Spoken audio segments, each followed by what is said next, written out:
Assalamu alaikum, student of class 8. How are you? I hope all of you are fine. I am your SST teacher, Mrs. Fawzia Salim. And as you know that your e-learning classes has been started. So please be attentive and be attention to attend your classes. Today our topic is Chapter 9, History of the Provinces of Pakistan. Okay, let's start book for class 8 and it's Chapter 9.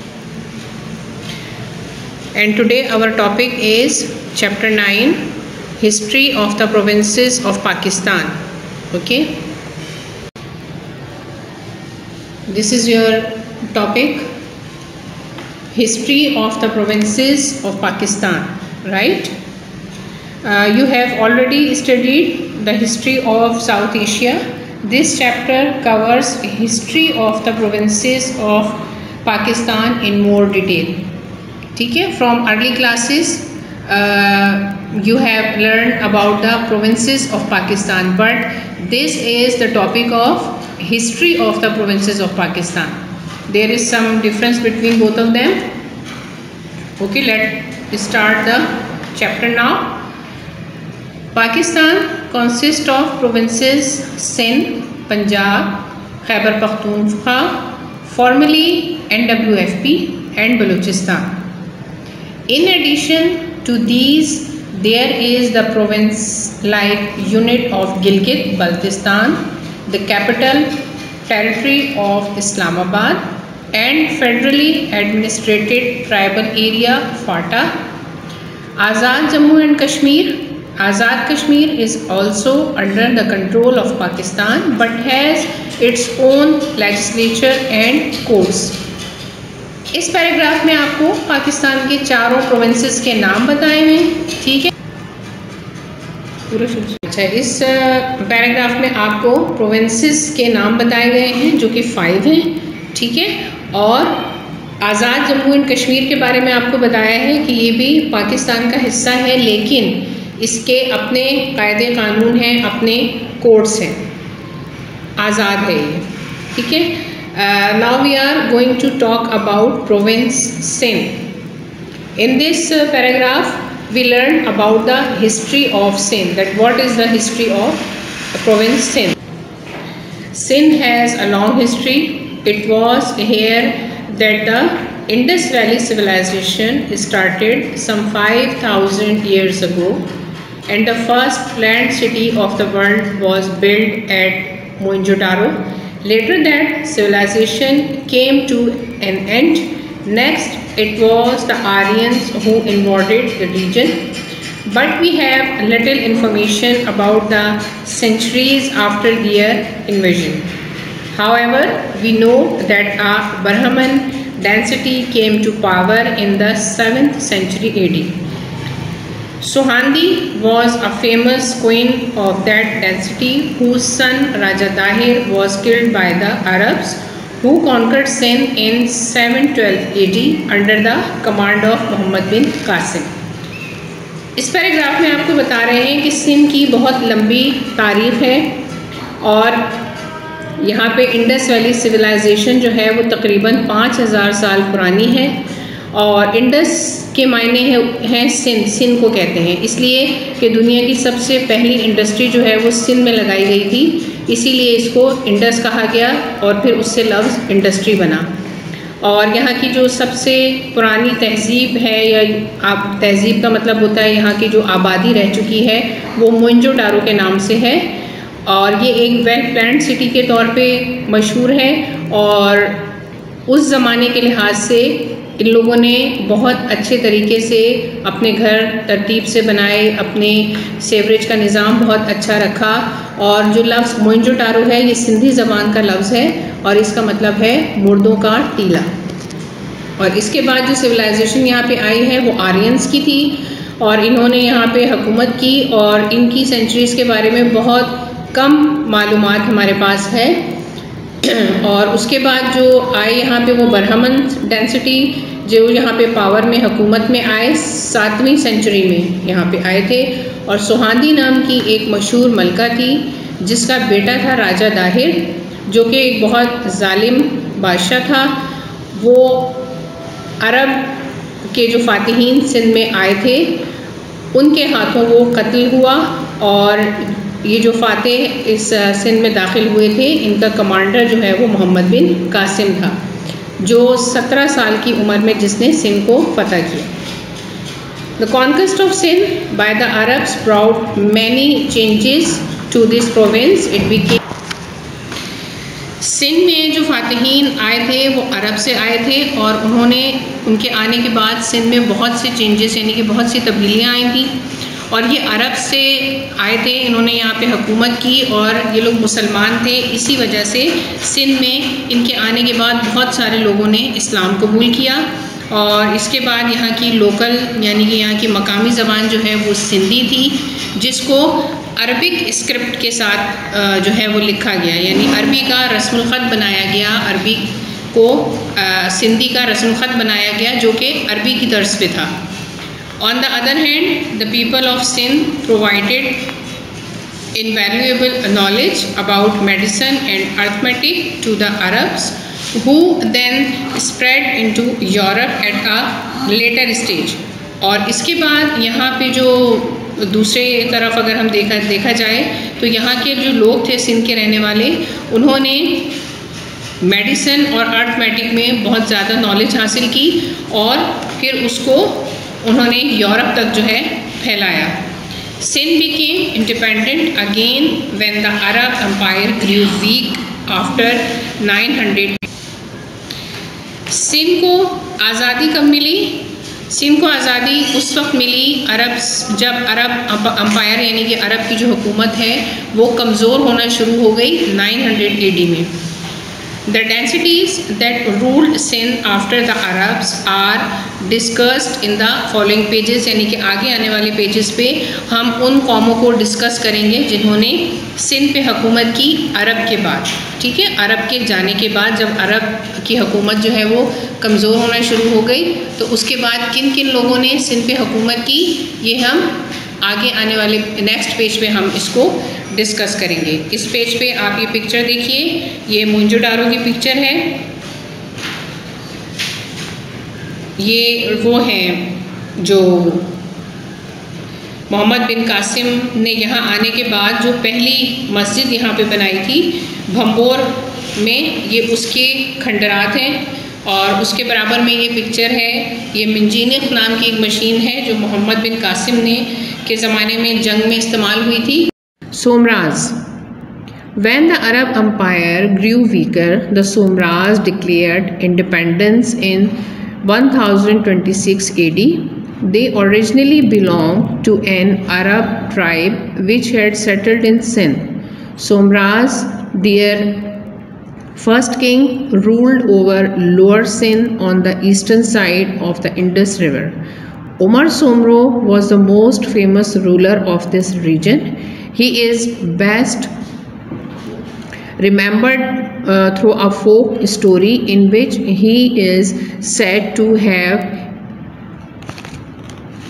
abducted Marvi, a beautiful poor girl, from Thar and then released her when she refused to marry him. The Somras also fought to defend the province against the invasions of Mahmud Ghaznavi but were ultimately defeated. ठीक है,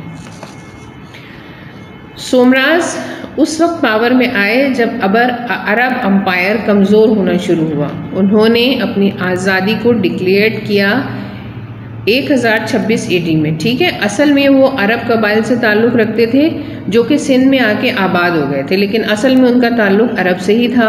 बादशाह या हुक्मरान उमर सोमरो था जो दरियाए सिंध के किनारे मशरकी सिंध पर उसकी हुक्मरानी थी।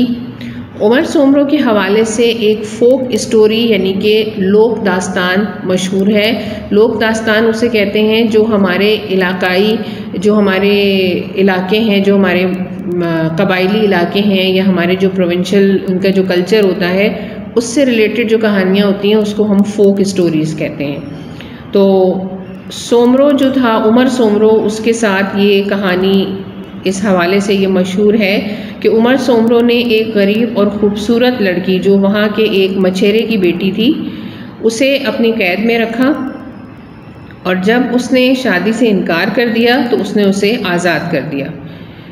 सोमरो अपने इलाके के दिफा में सोमरोज़ जो थे उन्होंने अपने इलाके के दिफा के लिए महमूद गज़नवी से जंग लड़ी जो कि वो हार गए। Now Samas. The Samas came to power after Somros. They established Thatta as their capital and developed it into a great city. Their most famous ruler were Jam Tamachi and Jam Nizamuddin. The story of Jam Tamachi and Nuri, a simple fisher woman who became his queen, is also very famous. While the Somras originally came from Arabia, the Samas claimed their descent from Persian kings. समास जो है वो power में आए जब सोमरोज़ week होना शुरू हुए और उन्होंने ठट्ठा को इस्टेब्लिश किया एज ए अपने कैपिटल सिटी और एक अजीम शहर के तौर पे उन्होंने ठट्ठा को इस्टेब्लिश किया, यानी उसकी तरक्की के लिए उन्होंने बहुत काम किया।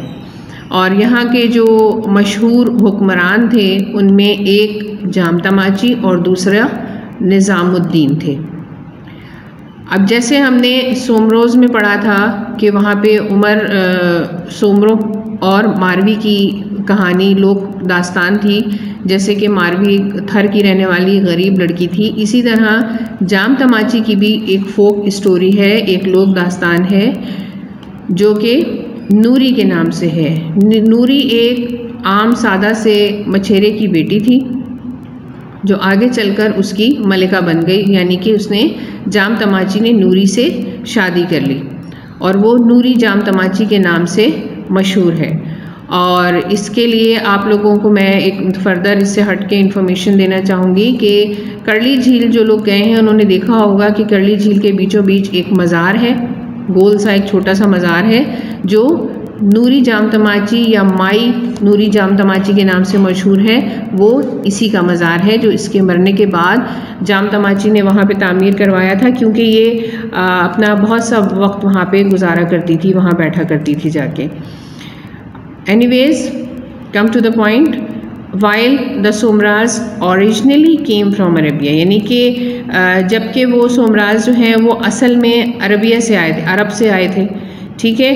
और उन्होंने क्लेम किया था कि वो पर्शियन बादशाह से हैं, यानी कि उन्होंने अपनी जो हिस्ट्री बताई वो उन्होंने अरब और पर्शियन दोनों से मिक्स बताई। A very important event during the Samma period was that the rulers and the nobles started burying their dead in the graveyards of Makli instead of Thatta. The later densities continued this practice and eventually Makli became the fourth largest graveyard in the world. Even today it is still known for its beautiful tombstones. एक बहुत important चीज़ जो समाज के दौरे हुकूमत से related है या उसके साथ अटैच्ड है वो ये है कि वहाँ के जो हुक्मरान और जो उनके नोबल्स यानी कि जो आला शख्सियात होती थी उनको मरने के बाद मकली के कब्रिस्तान में दफनाया जाता था, बजाय इसके कि ठट्ठा में उन्हें दफनाया जाए, ठीक है। और ये एक बहुत बड़ा कब्रिस्तान था और यहाँ के जो दूसरे जो उनके बाद आने वाले जो लोग थे, कौमें थी, उन्होंने भी इस प्रैक्टिस को जारी रखा और आखिरकार क्या हुआ कि ये कब्रिस्तान इतना बड़ा हो गया कि दुनिया का चौथा बड़ा कब्रिस्तान बन गया है। और आज ये अपने बहुत खूबसूरत टॉम्ब स्टोन्स यानी मज़ारों पे जो लगे हुए पत्थर हैं उनके हवाले से ये बहुत मशहूर है।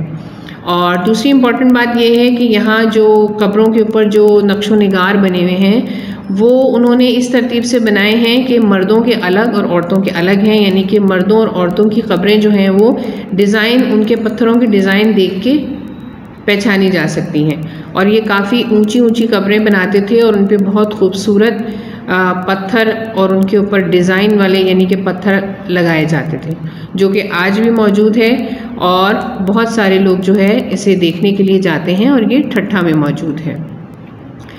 The Tughlaq rulers of Delhi invaded Sindh in days of the Samas. Firoz Shah Tughlaq finally conquered the province and made it part of the Delhi Sultanate. The Samas accepted the Tughlaq king as their master but became independent again when Ireland destroyed the Tughlaq density.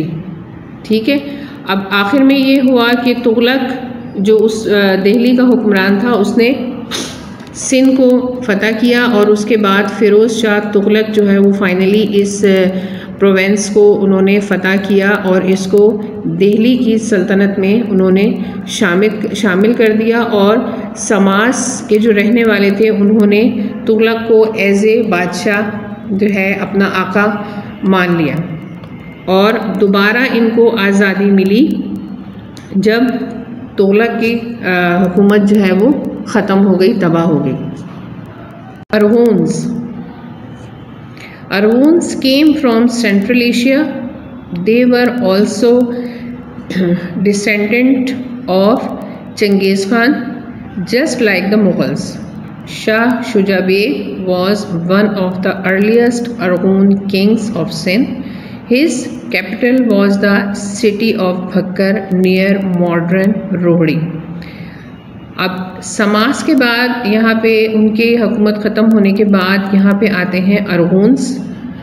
अरगून्स जो है वो central Asia से यानी कि वस्ती Asia से आए थे और इन्होंने चंगेज़ खान, और ये लोग चंगेज़ खान के ग़ुलाम थे मुग़लों की तरह से।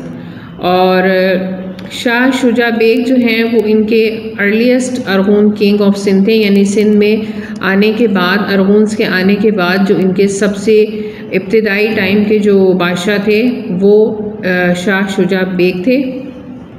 और इनका कैपिटल जो है वो कैपिटल सिटी इन्होंने अपना बनाया भक्कर को, जो आज मौजूदा दौर में रोहड़ी के नाम से जो इलाका है उसे इन्होंने अपना कैपिटल बनाया।